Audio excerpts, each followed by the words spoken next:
নমস্কাৰ আজি আমি পঢ়িম হাৰ্টক কমিটিৰ প্ৰতিবেদন যেটো আমাৰ 4th সেমিষ্টাৰৰ মেজৰৰ কোৰ্স হয়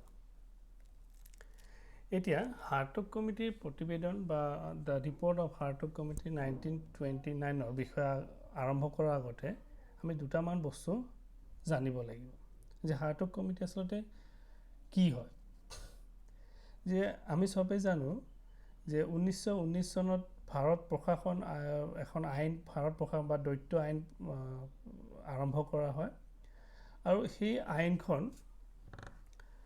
প্ৰত্যেক 10 বছৰ পিছে পিছে কি কৰা হয় পুনৰীক্ষণ বা বছৰ প্ৰশাসন ব্যৱস্থা পুনৰীক্ষণ বা পৰ্যালোচনা কৰা হয় আৰু সেই হেতুকে স্যাৰ জন সাইমনৰ নেতৃত্বত ভাৰতৰ সমগ্ৰ সাংবিধানিক ব্যৱস্থাটো পৰীক্ষা কৰি প্ৰয়োজনীয় পৰামৰ্শ দিবলৈ এখন আয়োগ গঠন কৰা হয় সেই আয়োগখন আসলতে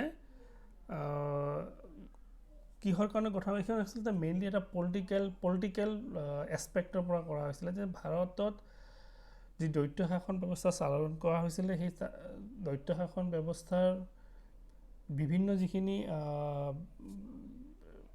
সাংগঠনিক ব্যৱস্থা আছিল সেই ব্যৱস্থাবিলাক ভাৰতত উপযুক্তভাৱে কাৰ্যকৰী লাভ কৰিছে নে নাই সেই বিষয়ে চালিজাৰি চাবৰ কাৰণে স্যাৰ জন সাইমনৰ নেতৃত্বত এখন আয়োগ গঠন কৰা হয় আৰু এই আয়োগখন গঠন কৰাৰ পিছত তেওঁলোকৰ মুখ্য কাম দিয়া হৈছিল যে বিভিন্ন ধৰণৰ পৰামৰ্শ দিয়া যে কোনখিনি কাম উপযুক্তভাৱে পালন কৰিছে যদি হোৱা নাই কিয় হোৱা নাই সেইখিনি বস্তু আলোচনা কৰা সাইমন আয়োগৰ মুখ্য উদ্দেশ্য আছিল ভাৰতৰ প্ৰশাসনৰ দিশত ৰাজনৈতিক আৰু সাংগঠনিক দিশত বিস্তৃতভাৱে অধ্যয়ন কৰা শিক্ষাৰ দিশ ইয়াৰ লগত জড়িত হৈ আছিল যেতিয়া এখন দেশৰ গোটেইখিনি দিশ অধ্যয়ন কৰা হয় তাৰ লগত শিক্ষা দিশটো জড়িত হৈ থাকে গতিকে সাইমন কমিশনে ভাৰতবৰ্ষৰ অন্যান্য দিশসমূহৰ লগতে শিক্ষা দিশটো চালিজাৰি কৰাৰ প্ৰয়োজনীয়তা আহি পৰিলে এতিয়া সেই শিক্ষা দিশটো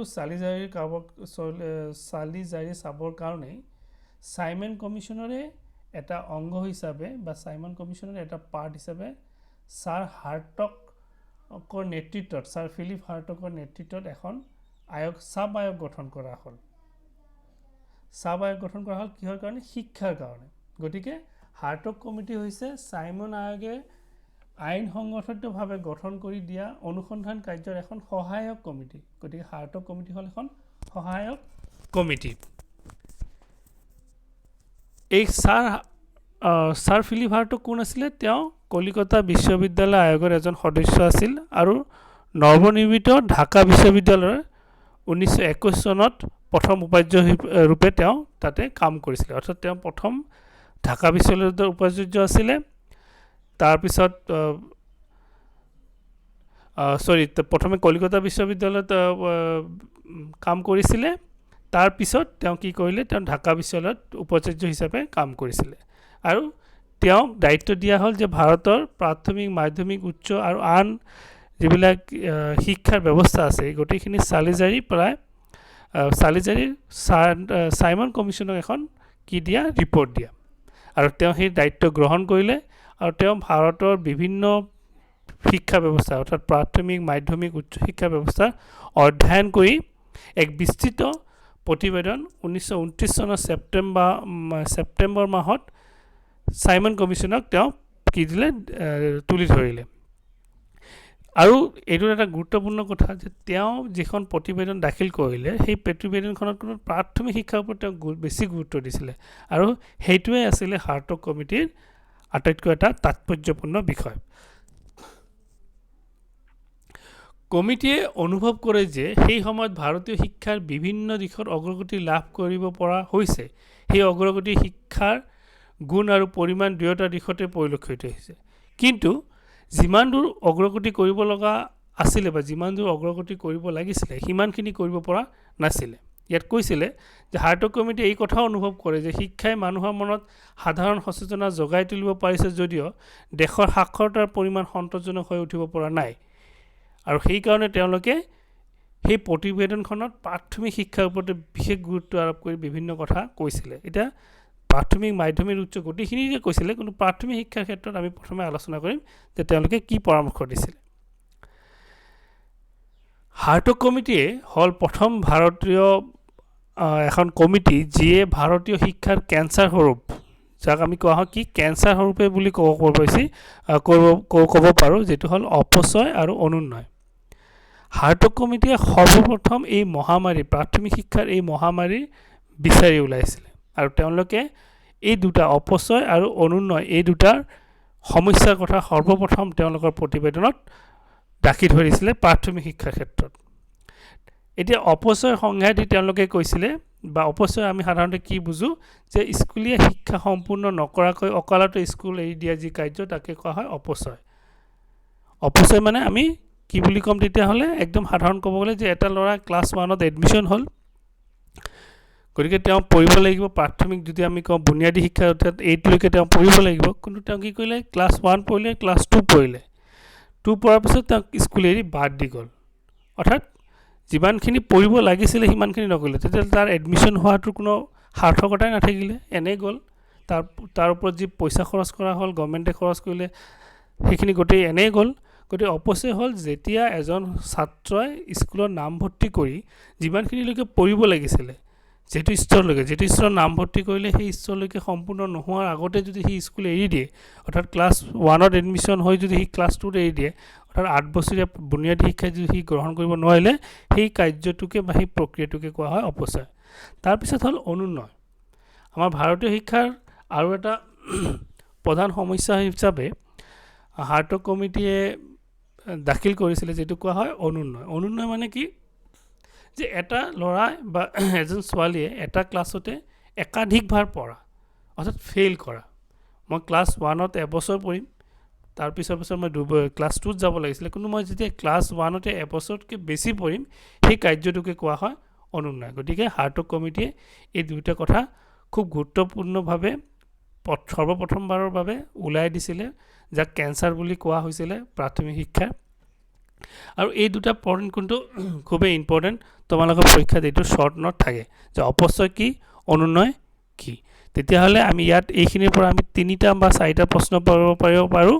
যে প্ৰথম হ'ল যে হাৰ্টগ কমিটিখন কিয় ৰচনা কৰা হৈছিলে, হাৰ্টগ কমিটিৰ সভাপতি কোন আছিলে, তাৰপিছত হাৰ্টগ কমিটিয়ে কোনটো স্তৰৰ কাৰণে, কোনকেইটা স্তৰৰ কাৰণে গঠন কৰি দিয়া হৈছিলে, তাৰপিছত হাৰ্টগ কমিটিয়ে প্ৰাথমিক পৰ্যায়ৰ বা প্ৰাথমিক স্তৰৰ কাৰণে ব্যাধি স্বৰূপে কোন দুটা সমস্যাৰ কথা উল্লেখ কৰিছিলে, তাক ব্যাখ্যা কৰিবলৈ আহিব পাৰে, এইটো শ্বৰ্ট কুৱেশ্যনে আহিব পাৰে পৰীক্ষাত। গতিকে এইকেইটা তোমালোকে পঢ়িবা। তাৰপিছত হ'ল অপচয় আৰু অনুন্নয়নৰ ওপৰতো তেওঁলোকে আৰু বিভিন্ন কিছুমান সমস্যা বা দোষ কুটি আঙুলিয়াই দিছিলে। সেইটো হ'ল যে শতকৰা 60% স্কুলতে এজনীয়া শিক্ষকৰ ব্যৱস্থা আছে, যিটো আমাৰ বৰ্তমানতো আছে। আজি 1929 চনতে হাৰ্টগ কমিটিয়ে তেতিয়া চাইমন কমিশ্যনক প্ৰতিবেদনখনত সেই কথাটো উল্লেখ কৰিছিলে। আৰু যেতিয়া আজিৰ দিনতো আমাৰ ভাৰতবৰ্ষ স্বাধীন হোৱাৰ পিছতো, ইমান বছৰ হোৱাৰ পিছতো আজিৰ দিনতো আমাৰ শিক্ষা ব্যৱস্থাত কিন্তু এতিয়াও এজনীয়া শিক্ষকৰ ব্যৱস্থা আছে। গতিকে তেওঁলোকেও কৈছিলে যে ভাৰতবৰ্ষত প্ৰায় 60% স্কুল এজনীয়া বা এজন শিক্ষক থকা স্কুল, গতিকে এজন শিক্ষকে গোটেইখিনি কাম কাজ চলে। গতিকে এইটো এটা সমস্যা। স্কুল পৰিদৰ্শকৰ অভাৱ, নিয়মীয়া পৰিদৰ্শন কৰা নহয়। তেওঁলোকে আৰু এটা সমস্যাৰ কথা কৈছিলে যে স্কুল পৰিদৰ্শকৰ অভাৱ আছে, আৰু সেই স্কুলসমূহত নিয়মীয়াভাৱে পৰিদৰ্শন কৰা নহয়। তাৰপিছত পৰিস্থিতি অনুকূল নোহোৱাৰ বাবে মহিলা শিক্ষকে গাঁও অঞ্চলত থাকিব নোৱাৰে, সেইটো এটা সমস্যা তেওঁলোকে উল্লেখ কৰি দিছিলে। তাৰপিছত ইয়াত আৰু কেইটামান উল্লেখ কৰিছে যে প্ৰাপ্তবয়স্ক লোকসকলে শিক্ষাৰ সা সুবিধাৰ অভাৱ। গতিকে এইকেইটা তেওঁলোকে সমস্যাৰ কথা দিছিলে, বা প্ৰাথমিক শিক্ষাৰ ক্ষেত্ৰত যিকেইটা সমস্যা তেওঁলোকে এইকেইটা উল্লেখ কৰি দিছিলে। তাৰপিছত তেওঁলোকে কি দিছিলে, সেই প্ৰাথমিক শিক্ষাৰ যিখিনি সমস্যা তেওঁলোকে ওলাইছিলে, সেইখিনি ওলোৱাৰ পিছত সেই সমস্যাখিনি কেনেকৈ দূৰ কৰিব পাৰি তাৰ কাৰণে তেওঁলোকে কিছুমান কি দিছিলে, পৰামৰ্শ দিছিলে।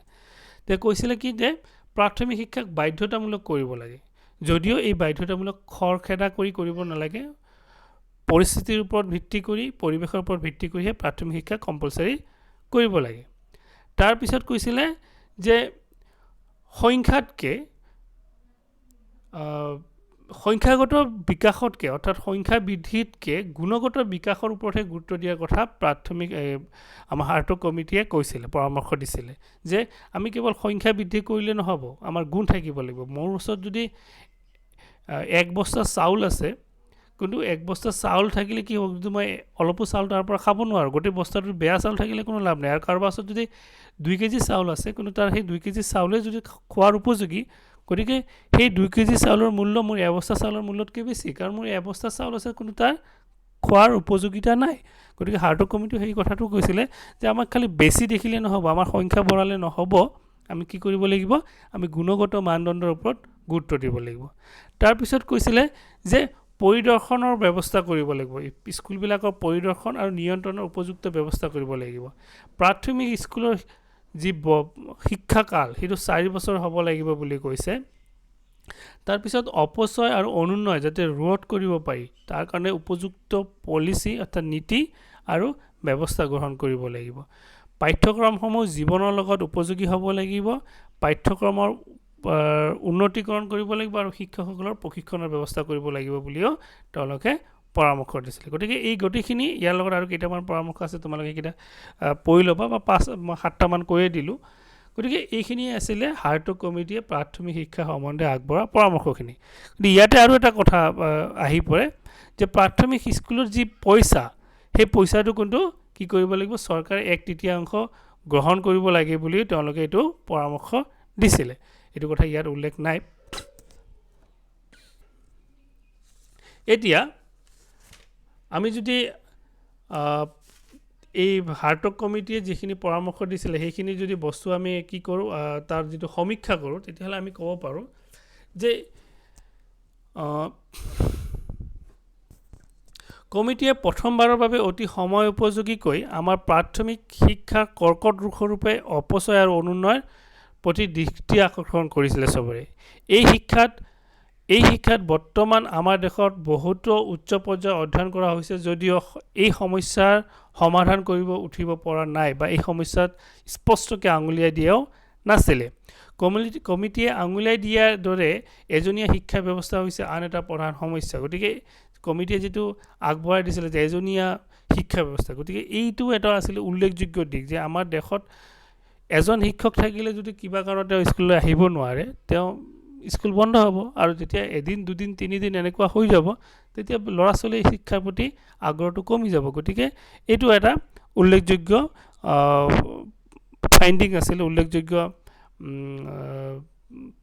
গ্ৰাউণ্ডৰ পৰা ৰিচাৰ্চ কৰি পেলাই তেওঁলোকে এটা ফাইণ্ডিং ওলাইছিলে। তাৰপিছত কোৱা হয় যে যদিও এই কমিটিবিলাকৰ বিভিন্ন পৰামৰ্শ দিছিলে প্ৰাথমিক শিক্ষাৰ উন্নতিৰ কাৰণে, কিন্তু পৰৱৰ্তী সময়ত সেইবিলাক কোনো উপযুক্তভাৱে কাৰ্যকৰী কৰা নহ'ল। ইভেন আমি যদি চাওঁ যে 1964-66 চনৰ যিটো কঠাৰী কমিশ্যন, সেই কঠাৰী কমিশ্যনে কিন্তু সেই হাৰ্টগ কমিটিৰ বিভিন্ন পৰামৰ্শখিনি তেওঁলোকে বিভিন্নভাৱে তাত উত্থাপন কৰিছিলে যে হাৰ্টগ কমিটিয়ে যিখিনি পৰামৰ্শ দিছিলে সেই পৰামৰ্শখিনি কঠাৰী কমিশ্যনৰ অৰ্থাৎ প্ৰায় তোমাৰ 30-40 বছৰ পিছতো কিন্তু সেই কথাখিনিয়ে তেওঁলোকেও কৈছিলে যে এইখিনি আমি কৰিব লাগে, তেতিয়াহে ভাৰতীয় প্ৰাথমিক শিক্ষাৰ উন্নতি হ'ব। আৰু ভাৰতীয় প্ৰাথমিক শিক্ষাৰ উন্নতি হ'লে গ্ৰাম্য অঞ্চলৰ উন্নতি হ'ব, গ্ৰাম্য অঞ্চলৰ উন্নতি হ'লেহে তেতিয়াহ'লে আমাৰ চহৰ অঞ্চলৰ উন্নতি হ'ব। গতিকে আশা কৰোঁ তোমালোকে এইখিনি বুজি পাইছা।